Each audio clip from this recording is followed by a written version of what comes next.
Good afternoon, class third. This is our social studies book Globetrotters.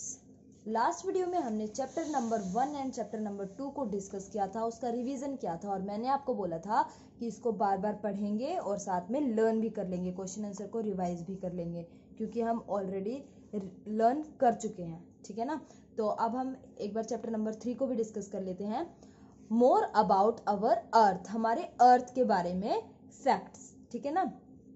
इस chapter में हमने ये पढ़ा था कि अर्थ की मूवमेंट कैसे कैसे होती है, ग्लोब और मैप का कॉन्सेप्ट क्या होता है, फिर कॉन्टिनेंट्स और ओशियंस कौन कौन है हमारे, और हमारी मेन डायरेक्शन और उनकी सब डायरेक्शन।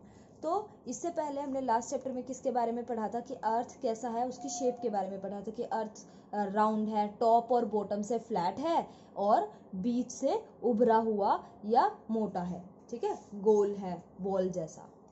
फ्लैट एंड जो होता है अर्थ के टॉप वाला, अर्थ के टॉप का जो फ्लैट एंड है उसको हम नॉर्थ पोल बोलते हैं, जबकि जो अर्थ के बॉटम में एंड पॉइंट है उसको हम क्या बोलते हैं, साउथ पोल बोलते हैं। इसके साथ साथ हमने ये पढ़ा था कि अर्थ अपने ही एक्सिस पे घूमती रहती है, अपनी ही जगह पे घूमती रहती है, और वो जो जगह होती है उसकी, वो उसका क्या है, एक्सिस है, ठीक है ना। और मतलब ये अपने ही एक्सिस पे क्या करेगी, गोल गोल घूमेगी। तो इसका जो पाथ है, जो एक ऐसी लाइन जो जिसको हम ये कह सकते हैं कि इसके सेंटर से ये पास होती है, एक ही पॉइंट जहाँ पे वो घूमती रहे, वो हो गया क्या, एक्सिस। और जब वो ऊपर वाला पॉइंट जो होगा वो उसका नॉर्थ पोल हो जाएगा, नीचे वाला पॉइंट हो जाएगा साउथ पोल हो जाएगा। अब मूवमेंट किस तरीके से होती है अर्थ की, अर्थ दो तरीके से मूवमेंट शो करता है। पहला होता है रोटेशन। तो रोटेशन कैसे करता है, एक ही जगह पे घूमना, ठीक है।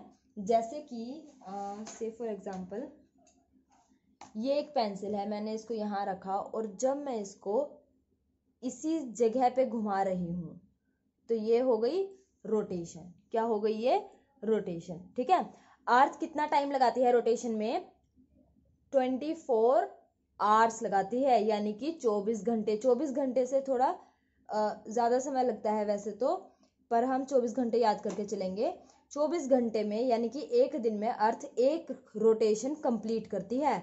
और अर्थ के रोटेशन की डायरेक्शन कैसी होती है, वेस्ट से ईस्ट की साइड। कौन सी डायरेक्शन में मूव करती है, वेस्ट टू ईस्ट, ये बात पढ़ी थी। उसके साथ साथ जो अर्थ की रोटेशन होती है उसी से क्या बनता है, उसके कारण क्या होता है, दिन और रात बनते हैं। किसके कारण, अर्थ की रोटेशन के कारण। अर्थ के रोटेशन से क्या होते हैं, दिन और रात बनते हैं।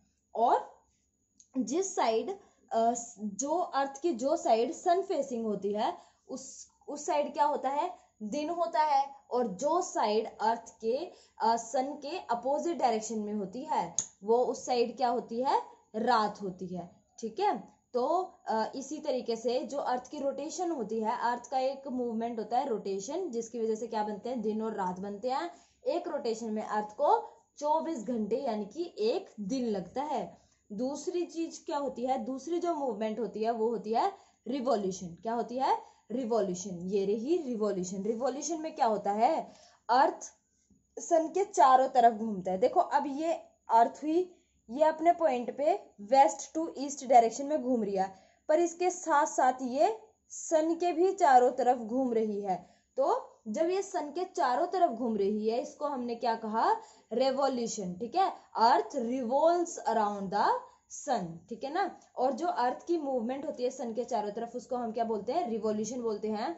अर्थ को रिवॉल्व करने में, एक कंप्लीट रिवॉल्यूशन में अर्थ को कितना टाइम लगता है, 365 1/4 डेज, इतना टाइम लगता है अर्थ को एक रिवॉल्यूशन कंप्लीट करने में।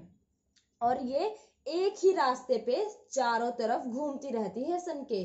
और ये जो रास्ता होता है इसको हम क्या बोलते हैं, ऑर्बिट। क्या बोलते हैं, ऑर्बिट बोलते हैं। आगे देखते हैं, the revolution of the earth around the sun and the tilt of its axis causes different season. Revolution के कारण क्या होते हैं, अलग अलग सीजन बनते हैं। क्या बनते हैं, अलग अलग सीजन बनते हैं। किसकी वजह से, रिवॉल्यूशन की वजह से, ठीक है। क्विक रिवीजन हमने ऑलरेडी डिस्कस कर लिया है, तो आप पहले वाली वीडियो को दोबारा देख सकते हैं और याद कर लेंगे वहां से। अब हम देखते हैं ग्लोब और मैप का क्या कॉन्सेप्ट था, हमने इसमें क्या पढ़ा था। हमने पढ़ा था कि ग्लोब क्या है, एक मॉडल है अर्थ का।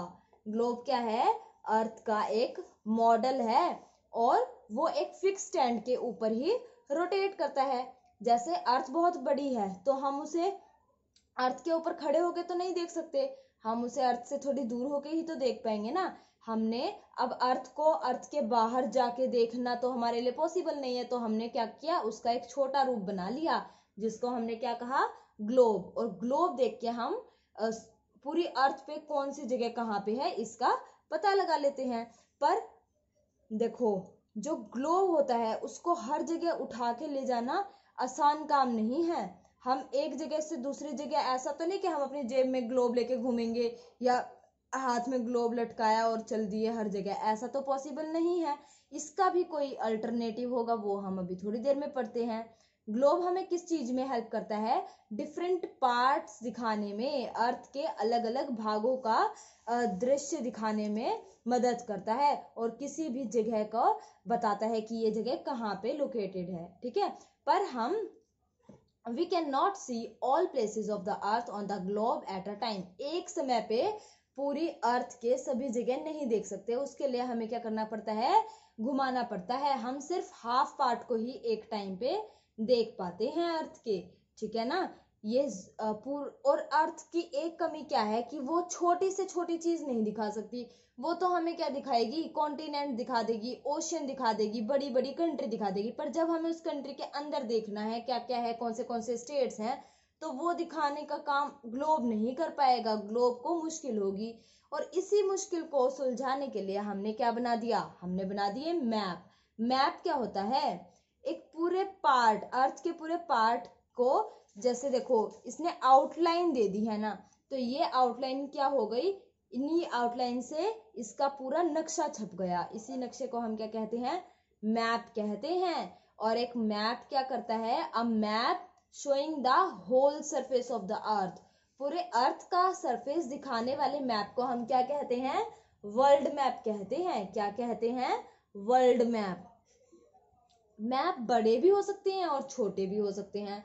कभी कभी तो मैप हम इतने बड़े बनाते हैं और उनको दीवारों पे भी टांग देते हैं, और जो मैप हम दीवार पे टांग देंगे, वॉल पे टांगने वाले मैप को क्या बोलेंगे, वॉल मैप बोलेंगे। तो जिस मैप को दीवार पे टांगते हैं उसे हम क्या कहते हैं, वॉल मैप कहेंगे। ठीक है, और एक मैप में हम पूरे वर्ल्ड को भी दिखा सकते हैं, किसी कंट्री को भी दिखा सकते हैं, किसी स्टेट को भी दिखा सकते हैं, किसी विलेज को भी दिखा सकते हैं, किसी टाउन को भी दिखा सकते हैं। ठीक है ना। तो मैप की क्या खासियत है कि मैप में हम पूरा वर्ल्ड भी मेंशन कर सकते हैं और छोटी से छोटी प्लेस भी, जो कि हम ग्लोब में नहीं कर सकते हैं। ठीक है, और एक ऐसी बुक भी होती है जिसके अंदर हम मैप्स को दिखाते हैं, यानी कि बहुत सारे मैप्स को रखते हैं जिसके अंदर हम मैप्स की कलेक्शन करते हैं। तो एटलस क्या होती है, a book of maps, a collection of maps. क्या बोलते हैं हम उसे, एटलस बोलते हैं। Now let me show you my school Atlas. देखो जब मैं स्कूल में थी तो ये मेरी एटलस बुक थी, मैं आपको दिखाती हूँ। ये देखो इसके ऊपर लिखा है ना एटलस। एटलस क्या होती है, और देखो सारे में मैप्स बने हुए हैं हर जगह। इसका मतलब क्या है, ये मैप्स हैं इसके अंदर बहुत सारे। देखो यहाँ पे ये पूरा ग्लोब दिखाई दे रहा है। ठीक है, तो ये देखो ये क्या हो गया, नॉर्थ पोल हो गया, और ये हो गया साउथ पोल नीचे वाली साइड। ठीक है ना। आगे हम देखते हैं थोड़ा सा कैसी दिखाई देती है। देखो जब हमने डायरेक्शन को यूज किया तो डायरेक्शन को कैसे यूज किया, कंपास की हेल्प से। हमने सीखा था ना, कंपास से हम डायरेक्शन को वो करते हैं, पता लगाते हैं। तो ये हुई हमारी ऊपर की side north direction, south direction, इधर ईस्ट और इधर वेस्ट डायरेक्शन। इसका हमें फायदा कहाँ होता है, जब हम कहीं जाना चाहते हैं, जैसे यहाँ से मैंने स्टार्ट किया और मुझे यहाँ पहुँचना है, तो मुझे डायरेक्शन का पता होगा कि मैं इस डायरेक्शन में जाने के लिए मुझे कौन से रूट से जाना पड़ेगा, तभी तो मैं यहाँ पे पहुंच पाऊंगी स्कूल, या स्कूल से घर, है ना। अगर मुझे डायरेक्शन का ही नॉलेज नहीं होगा तो मैं जा ही नहीं पाऊंगी। अब डायरेक्शन के साथ साथ सब डायरेक्शन भी हमने सीखी। नॉर्थ और ईस्ट के बीच में क्या हुआ, नॉर्थ ईस्ट। साउथ और ईस्ट के बीच में हुआ साउथ ईस्ट। वेस्ट और साउथ के बीच में हुआ साउथ वेस्ट, और नॉर्थ और वेस्ट के बीच में हुआ नॉर्थ वेस्ट। तो ये क्या हुई, सब डायरेक्शंस हुई, ठीक है ना। उसके बाद हम आगे देखते हैं, ये देखो हमने सोलर सिस्टम भी देखा था, तो एक बार दोबारा देख लेते हैं। देखो सन कितना बड़ा है, सन से बिल्कुल पास में मरकरी, उससे थोड़ा दूर वीनस, उससे थोड़ा दूर अर्थ, और अर्थ का सैटेलाइट हमने पढ़ा था क्या है, मून। अर्थ के पास सिर्फ एक नेचुरल सैटेलाइट है जो क्या है, मून। मून से थोड़ी दूर क्या है, मार्स। उसके बाद है एक एस्ट्रॉइड बेल्ट, जिसको हम बड़ी क्लासेस में देखेंगे कि एस्ट्रॉइड बेल्ट होती क्या है। उसके बाद आया जुपिटर। जुपिटर क्या था, सबसे बड़ा प्लेनेट था ना, लार्जेस्ट प्लेनेट था, कौन सा, जुपिटर। और स्मॉलेस्ट और क्लोजेस्ट क्या था, मरकरी। और सबसे हॉटेस्ट भी होता है, क्योंकि सन के सबसे पास है तो सबसे ज्यादा गर्म होगा। तो ये हुआ हमारा स्मॉलेस्ट, क्लोजेस्ट और हॉटेस्ट प्लेनेट। जुपिटर क्या हो गया, लार्जेस्ट प्लेनेट हो गया। उसके बाद आया सैटर्न, देन यूरेनस, उसके बाद नेपच्यून। नेपच्यून हमारा फारदेस्ट प्लेनेट है। और अब ध्यान से देखेंगे प्लूटो। प्लूटो भी एक प्लेनेट है, पर ये बहुत छोटा है, और इसीलिए हमने इसका नाम क्या रख दिया, ड्वार्फ प्लेनेट। अब हमने इसको हमारे सोलर सिस्टम से निकाल दिया है। प्लूटो अब एक प्लेनेट नहीं है, एक ड्वार्फ प्लेनेट। ड्वार्फ प्लेनेट क्या होता है, बोना ग्रह, ठीक है, बोना प्लेनेट यानी कि छोटा सा प्लेनेट। तो आगे थोड़ा सा हम देखते हैं। अब देखो सोलर एक्लिप्स और लूनर एक्लिप्स में हमें ये पता लगेगा कि अर्थ की रोटेशन से क्या होता है, मूवमेंट से क्या होता है। देखो यहाँ पे देखेंगे revolution of the earth. Revolution से क्या होता है, सीजन बनते हैं, अभी हमने पीछे पढ़ा है।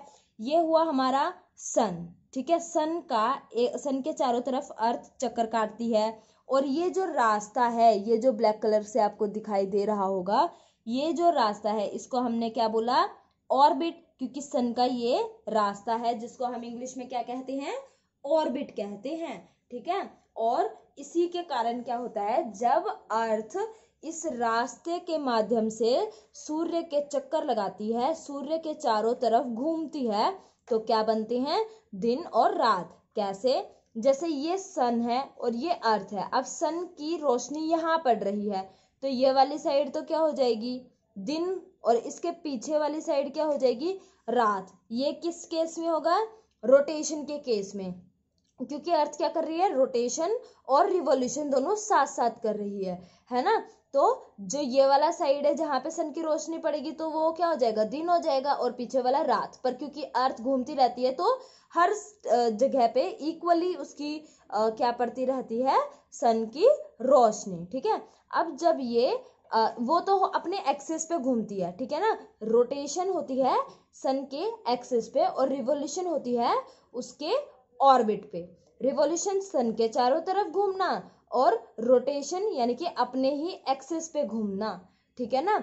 अपने एक्सिस पे घूमेगी तो उससे बनेंगे दिन और रात। यहाँ देखेंगे rotation of the earth, rotation, ये हुआ सन और ये हुई अर्थ। अब ये वाला एरिया है जिसमें सन की लाइट जा रही है, सन की रेडिएशन जा रही है, तो ये वाला एरिया क्या हो जाएगा, डे टाइम हो जाएगा। और जो इसके बिल्कुल पीछे वाला एरिया होगा, वहां सन की कोई लाइट नहीं जाएगी, इसीलिए वो क्या हो जाएगा, नाइट, वहां क्या हो जाएगी, रात हो जाएगी।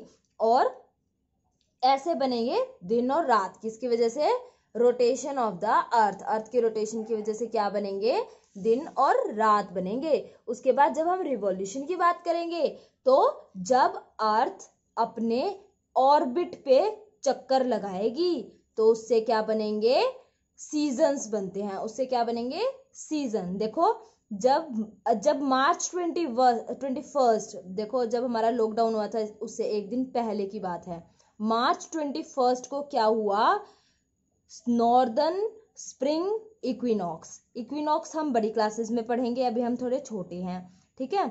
और यहाँ पे क्या होता है, ऑटम सीजन। साउथ में होगा ऑटम सीजन, नॉर्थ में होगा स्प्रिंग सीजन, ऐसे हम समझ सकते हैं, ठीक है। जब हम जून की बात करेंगे, जून में क्या होगा, नॉर्थ की साइड होगा समर सीजन और साउथ की साइड क्या हो जाएगा, विंटर सीजन। ठीक है, उसके बाद जब सितंबर के आसपास की बात करेंगे तो नॉर्थ में क्या होगा, ऑटम सीजन और साउथ में क्या होगा, स्प्रिंग सीजन। ठीक है, उसके बाद जब हम बात करेंगे दिसंबर की तो नॉर्थ में होगा विंटर सीजन और साउथ में क्या हो जाएगा, समर सीजन। ये देखो हम अपने अकॉर्डिंग चलेंगे तो हम नॉर्थ को देख के चलेंगे। ठीक है ना, नॉर्थ में मार्च में स्प्रिंग सीजन, हमारे इंडिया वाले एरिया में स्प्रिंग सीजन रहेगा और फिर जून के आसपास समर सीजन, गर्मियां आ जाएंगी ना, उस जो हमारी समर वेकेशन होती हैं। उसके बाद सितंबर के टाइम पे क्या आ जाएगा, ऑटम सीजन आ जाएगा और जब विंटर दिसंबर के टाइम क्या आ जाएगा, विंटर, ठंड हो जाती है ना। तो ये हमारा स्मॉलेस्ट डे भी कौन सा होता है, दिसंबर 22। ठीक है ना, तो ये हुई हमने छोटी मोटी बातें देखी। उसके बाद हम क्या देखेंगे, एक्लिप्स। एक्लिप्स तो चलो अभी हमने नहीं पढ़ा तो हम इसको बाद में देखेंगे। ठीक है, मैं सिर्फ आपको एटलस दिखाना चाह रही हूँ कि एटलस कैसी होती है, कितनी कलरफुल। और देखो ये सब मैप्स हैं, ये रास्ते हैं। जैसे आप मान लो ये आपका, ये कोई जंगल है, जंगल में नदी है, ठीक है ना, समुद्री एरिया हो गया ये कोई, मान लो ये छोटी छोटी नदियां हो गई, फिर कहीं पे पहाड़ हो गए, कहीं पे मंदिर हो गया, कहीं पे रेल की पटड़ी हो गई। इस तरीके से यहाँ पे प्लस का साइन है तो इसका मतलब हॉस्पिटल हो गया, ये इसका, ये जो लाइन है इसका मतलब यहाँ पे कोई पक्का रोड है। तो इस तरीके से ये मैप है। ठीक है, ब्लू कलर है तो यहाँ यानी कि यहाँ पे वाटर बॉडी है, और येलो या फिर ब्राउन कलर हो गया तो यानी कि लैंड एरिया हो गया, है ना। उसके बाद देखो ये है हमारा इंडिया का फिजिकल मैप। हमने फिजिकल मैप, इंडिया का फिजिकल डिवीजन और हमने पॉलिटिकल डिवीजन ऑलरेडी देखा है। तो देखो फिजिकल डिवीजन और पॉलिटिकल डिवीजन में क्या फर्क है। फिजिकल तो ये देखो, इसके फिजिकल फीचर्स की वजह से हमने इंडिया को, यहाँ पे कश्मीर में क्या है, ऊपर पहाड़ हैं जिनकी वजह से इंडिया अलग हो रहा है, ठीक है, दूसरी कंट्री से।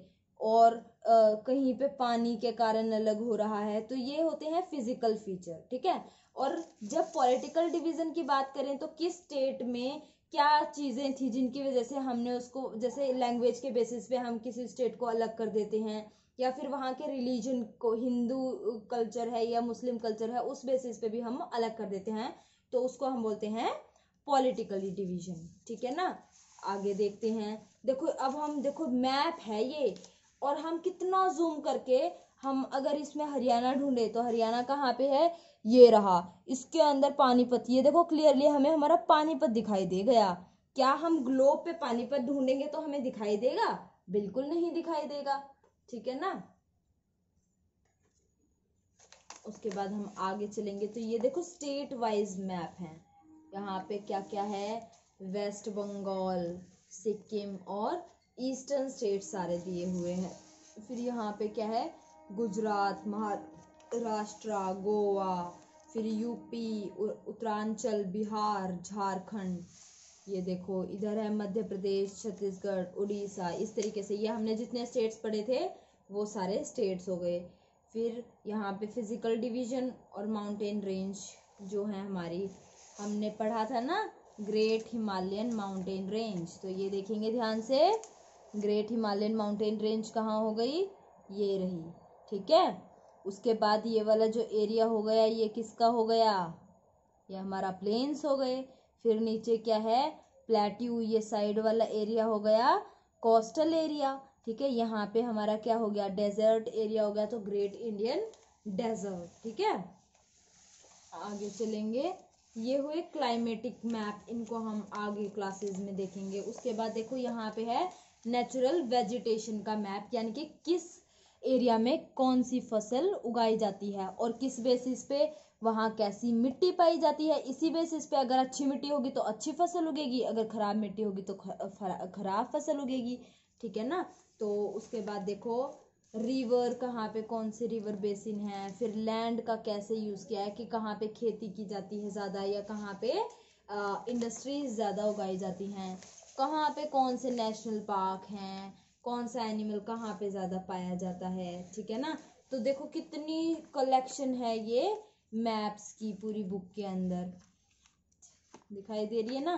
तो एटलस हम इसी को बोलते हैं जिसके अंदर बहुत सारे मैप्स होते हैं। अब देखो इंडिया के डाइवर्स कल्चर की जिसकी हम बात करते हैं कि हरियाणा में हम घाघरा चोली पहनते हैं, घाघरा नहीं दामन कहते हैं इसे, ठीक है। कश्मीर में एक गाउन सा पहनते हैं, इसका नाम मुझे ध्यान नहीं आ रहा, क्या बोलते हैं इसको, कुछ बोलते तो है, आई थिंक इसको फेरन जैसा कुछ बोलते हैं, एग्जैक्टली मुझे भी ध्यान नहीं है। तो देखो कहीं पे सूट सलवार पहने हैं। फिर जो साड़ी पहनने का तरीका है वो भी महाराष्ट्र में अलग है, असम में अलग है। तो ये हुए। फिर जो फेस्टिवल्स हमने डिस्कस किए थे कि अलग अलग स्टेट्स में अलग अलग फेस्टिवल बनाए जाते हैं। तो देखो कहीं पे ईद, कहीं पे ओणम, कहीं दिवाली, फिर गुरु पर्व, फिर लद्दाख फेस्टिवल अलग हो गया, कहीं पे क्रिसमस, कहीं पे होली, पोंगल। तो ये हुए वेरियस फेस्टिवल्स ऑफ इंडिया। तो देखो कितनी कलरफुल होती है एटलस। फिर ये वर्ल्ड के मैप आ गए हैं, ठीक है ना, एशिया का, फिर यूरोप का, कॉन्टिनेंटल जो मैप होते हैं वो। तो ये है हमारी एटलस। आई थिंक अब आपको एटलस तो नहीं भूलने वाले आपकी एटलस कौन सी बुक होती है, एटलस के अंदर क्या होता है।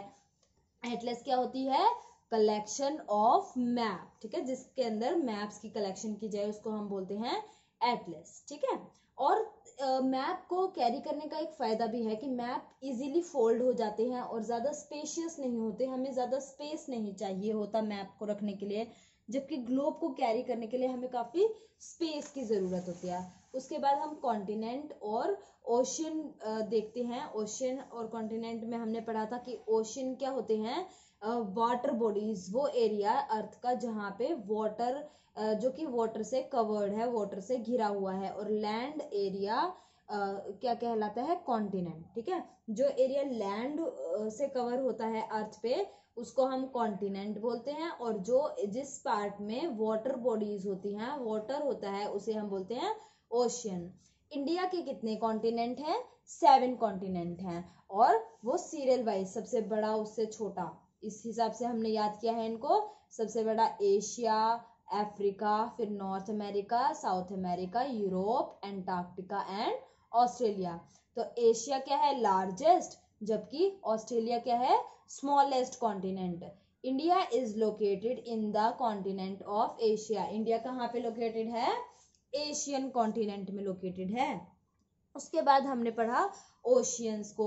ओशियन कितनी है, 5 ओशियन है हमारे अर्थ पे। कौन सी, Pacific Ocean, Atlantic Ocean, Indian Ocean, Arctic Ocean, Antarctic Ocean, और एंटार्क्टिक ओशियन को ही हम क्या बोलते हैं, सदर्न ओशियन, ठीक है। तो जो पैसिफिक ओशियन है वो सबसे बड़ी है, लार्जेस्ट एंड डीप है, सबसे गहरी भी है। और इंडियन ओशियन का नाम किस पे पड़ा है, कंट्री इंडिया पे, यानी कि हमारी कंट्री के नाम पे इंडियन ओशियन का नाम पड़ा है। तो हमने मैप में ऑलरेडी डिस्कस किया था ये कि कौन से कॉन्टिनेंट कहाँ कहाँ है। जैसे ये वाला पार्ट है एशिया, ठीक है, एशिया के बाद आया अफ्रीका, अफ्रीका के बाद आया North America, then South America, South America के बाद यूरोप, यूरोप के बाद ऑस्ट्रेलिया, ऑस्ट्रेलिया से पहले एंटार्क्टिका, और सबसे छोटा कौन सा है, ऑस्ट्रेलिया। ऑस्ट्रेलिया सबसे छोटा है और एशिया सबसे बड़ा है। उसके बाद जब हमने ओशियन की बात करी तो सबसे बड़ी कौन सी हो गई, पैसिफिक ओशियन, इधर वाला एरिया भी और इधर वाला भी एरिया किसका है, पैसिफिक ओशियन का। उसके बाद ये वाला जो पार्ट है ये सारा अटलांटिक ओशियन का है, ये एस शेप बनाता है, वो हम हायर क्लासेस में पढ़ेंगे, ठीक है। उसके बाद 3rd नंबर पे जो आया वो है इंडियन ओशियन, ठीक है। अटलांटिक ओशियन के बाद आता है इंडियन ओशियन, ये वाला एरिया हो गया। इंडियन ओशियन के बाद आया आर्कटिक ओशियन, ये ऊपर की साइड है। आर्कटिक के बाद आया एंटार्क्टिक ओशियन, ठीक है, एंटार्क्टिक ओशियन, ठीक है, आर्कटिक उसके बाद एंटार्क्टिक। एंटार्क्टिक ओशियन सबसे छोटा है और इसी को हम सदर्न ओशियन भी बोलते हैं, किसको, एंटार्क्टिक ओशियन। उसके बाद हमने डायरेक्शन पढ़ी, और ये अभी भी हमने एटलस के अंदर देखा कि कैसे 4 मेन डायरेक्शन होती हैं, ईस्ट, वेस्ट, नॉर्थ, साउथ, और 4 उनकी सब डायरेक्शन होती है, north east, north west, south east and south west, ठीक है।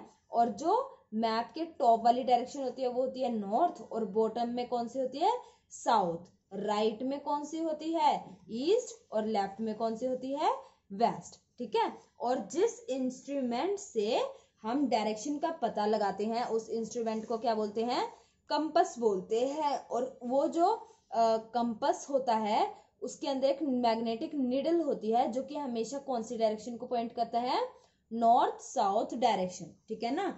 और उससे हम बाकी के डायरेक्शंस का पता लगा सकते हैं। तो ये हुआ हमारा chapter number 3, more about our earth. और एक फैक्ट भी है, Antarctica is also called the white continent. Antarctica को व्हाइट कॉन्टिनेंट क्यों बोलते हैं, क्योंकि वो स्नो से कवर्ड रहता है, हमेशा बर्फ रहती है, इसीलिए हम उसको बोलते हैं व्हाइट कॉन्टिनेंट। तो ये हुआ हमारा chapter number 3 complete. Next video में हम चैप्टर नंबर 4 का रिवीजन करेंगे। आज आपका होमवर्क रहेगा इस चैप्टर को question answer back exercise completely revision करने की। हम ऑलरेडी ये चैप्टर्स लर्न कर चुके हैं, तो आप इन्हें रिवाइज करेंगे, बोल बोल के रिवाइज करेंगे, ठीक है ना। कल हम 4 चैप्टर डिस्कस करेंगे, फिर 5th चैप्टर पे हम स्विच करेंगे। मे बी आपका कोई टेस्ट भी कंडक्ट करवा सकते हैं, ठीक है ना। तो तब तक के लिए हम ये वाला चैप्टर को अच्छे से रिवाइज करेंगे। Thank you.